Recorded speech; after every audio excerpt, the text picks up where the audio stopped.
little while in the second half of the main show.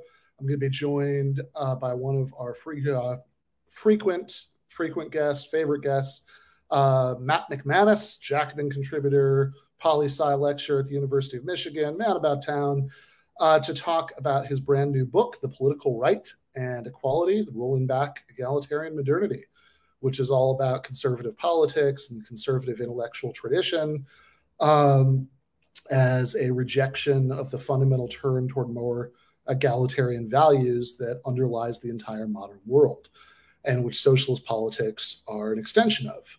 An attempt to say, hey, if we're serious about treating people equally, we can't let one small part of the population control the means of production and have everyone else subordinated to them. We can't have the kind of massive inequality where some people literally eat gold leaf as a pizza topping just to revel in their wealth, while some people struggle to keep a roof over their heads. That's obscene. It makes a mockery of political equality. And that subject, thinking about sort of inequality and different kinds of inequality and why we object to them, is one of several things that have been coming together lately to remind me of a conversation I had just about 4 years ago. So this was, I don't remember exactly when, but it was definitely 2019. I think it was summer 2019 when the Zizek Peterson debate happened. Do either of you guys remember that? I mean, not the debate itself, but like when it was. I think it was in the late spring or something like that. Okay, so maybe a little over 4 years ago. I was on the Michael Brooks show back then. I was doing a weekly segment on the Michael Brooks show called The Debunk. And this particular debunk is one that, as I say, I've been thinking about for a few different reasons. Now, one of them is obviously we're about a week and a half from the 3-year anniversary of Michael's death. So I've been thinking about him and my time doing the segment on the show a little bit more than usual lately. Another is that there's been an intra-left dust-up over the weekend that we'll get to that part in a few minutes. I want to talk about some other stuff first. But a third is that the basic point about equality is one that is very much an issue in the segment I'm about to show you. Now, this isn't going to be the whole segment. That would take way too long to show right now. Plus, I'm a little embarrassed by parts of it since I was calling in on my phone and there's some audio stuff in my part that's less said about that, the better. But I did want to show you this part if we have the clip.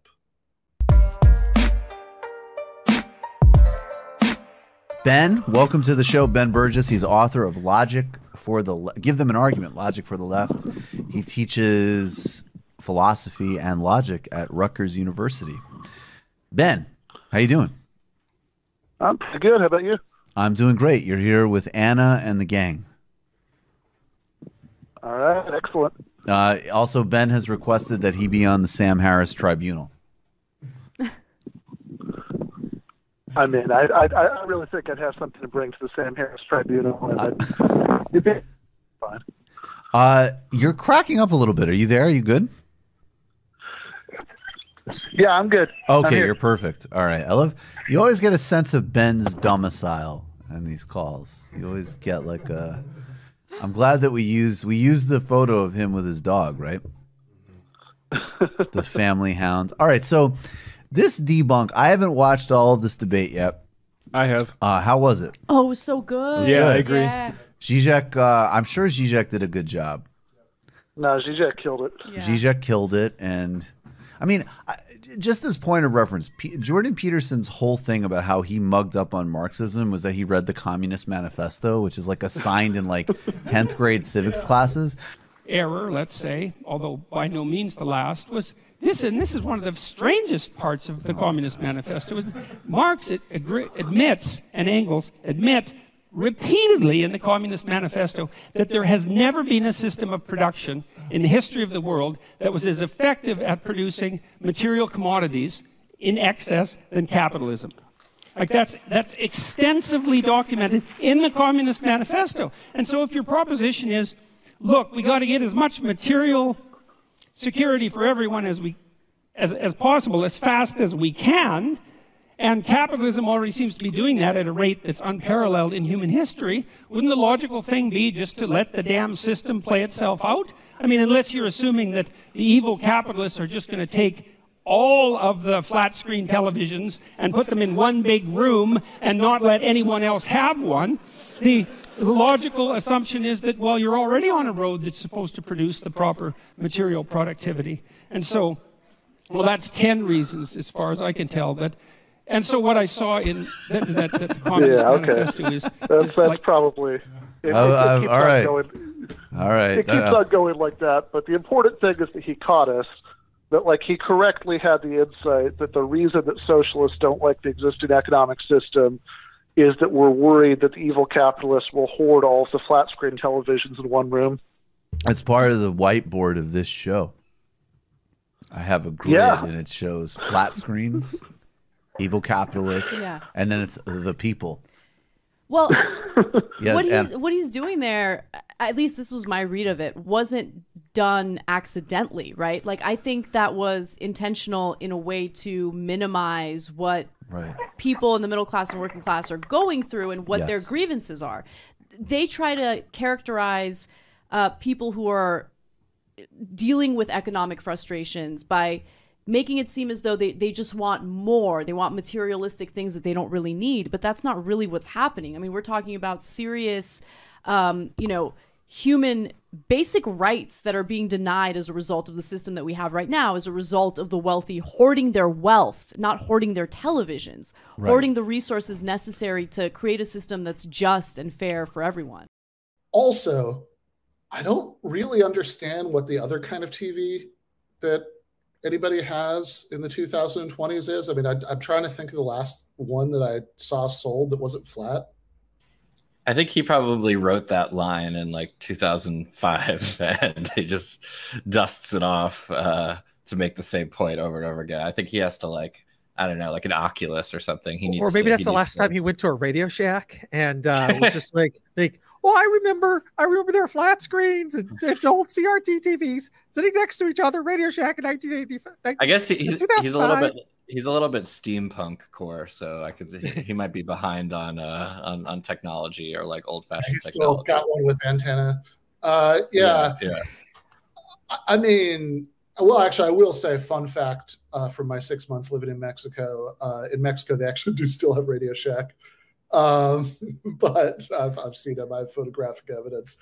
Yeah. So this clip, I'm pretty sure we just watched, is the first time I think I ever met Anna Kasparian. Obviously, long before we met in person.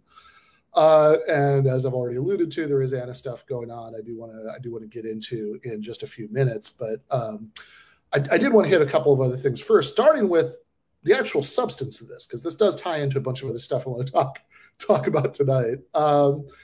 And this sort of, well, look, capitalism creates lots of productivity, and you admit it, right? I saw you. I have this like signed confession in the Communist Manifesto that you admit that capitalism is an incredibly productive economic system, far more than feudalism or anything that had come before it. Therefore, it's irrational of you not to like capitalism. This kind of argument, which Jordan Peterson has made on many occasions, and did not stop making that night, is one that I think sort of misunderstands the point of socialist politics as fundamentally as you could if that were your goal. To just sort of distort it as much as you possibly could. And I also think just as a reading tip, right? Like let's say you don't have time to do a lot of reading, but you can do a little bit of reading. Like, so for example, you're debating some like Slovenian professor who's written a zillion books, and you decide that you don't have time to read any of this guy's book. You're already treading into dangerous waters. But say, okay, he's a Marxist, so I'm going to read some Marx. But you're not going to read like much Marx because you don't have time. So you're going to read the Communist Manifesto, which is like, I don't know, it's like the size of like one section of the Sunday New York Times. And then you get to the point where you, like, let's say very early in the book, in the opening pages, the first chapter, like not the specters haunting Europe stuff, but the actual chapter 1 of the book, you find the pages devoted to this point that you're sort of interpreting as Marx acknowledging or admitting something. I don't know, maybe spare a thought for, is it possible that I'm missing something about his argument, that like that there's a reason that he's spending all this time talking about it at the beginning, that it's not just that like he's feeling a guilty conscience, so he's going to admit it and then move on, but he's also going to spend 3 to 3 pages rhapsodizing about it over the course of admitting it? Or could it be, right, that there's this larger argument that, you know, over the course of history, the forces of production, the ability of a society to produce stuff are built up, and capitalism certainly does that much better than feudalism. But you know, as much as that's progress, right, that further development of those forces of production creates the possibility for something even better, which would be high-tech modernity, this material abundance that's been created by capitalism, but not distributed in the psychotically unequal way that it is with regards, to the different classes of the population under capitalism that ultimately roots in the unequal distribution of access to the means of production, right? And it's not really ultimately about flat screen. I mean, most people, God, even if you have one in every room of your house, that's still not really that many, right? Like, I don't think anybody's particularly concerned about the flat screen TV hoarding. I think that, it might be, I think people might be a little bit more concerned about, housing and healthcare and yeah, sure. I mean, if you can't afford to buy a TV, look, why not? Like, it's not like we don't have the capacity as a society to produce lots of them. Bezos has a bunch in a room. Okay. So we have one evil capitalist who's hoarding them all in a room. Probably most of them don't do that.